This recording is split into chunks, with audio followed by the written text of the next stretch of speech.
Le séjour estival au fort de Brégançon se poursuit pour le couple présidentiel. Emmanuel et Brigitte Macron sont arrivés à Bormes-les-Mimosas à la fin du mois de juillet pour des vacances studieuses. Très vite, ils ont été rejoints sur place par les 3 enfants et 7 petits-enfants de la première dame. Toute la famille a notamment été vue lors d'une balade en front de mer ainsi que lors d'une sortie en ville, au Lavandou, pour déguster une glace. Mais le lieu de villégiature du président de la République semble s'être vidé de quelques-uns de ses passants. Sur son compte Instagram, ces derniers jours, Laurence Auzière ne s'est pas localisée dans le Var. La fille aînée de Brigitte Macron se trouvait plutôt dans le département voisin, plus précisément à Marseille. En story, la cardiologue de 46 ans a partagé des clichés de ses 3 enfants, de dos face à la mer Méditerranée, mais également un selfie aux côtés de son amour de jeunesse retrouvé, Mathieu Graffenstad.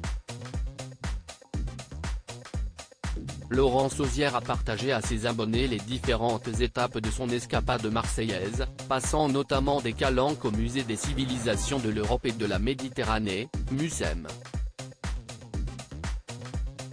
Brigitte Macron, quelle grand-mère est-elle pour ses petits-enfants?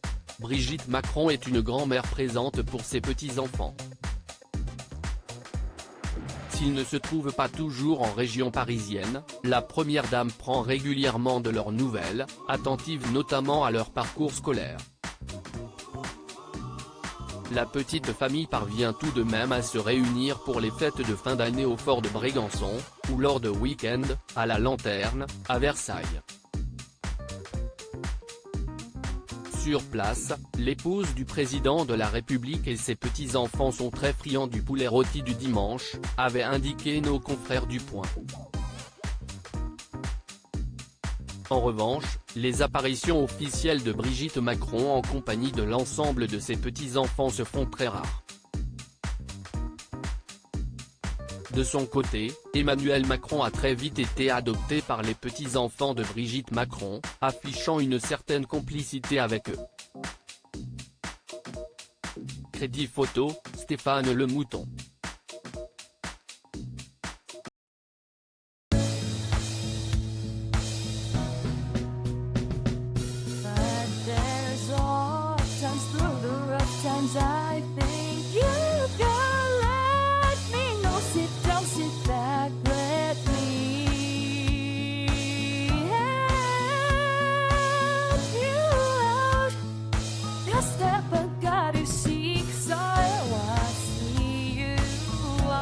On your own, but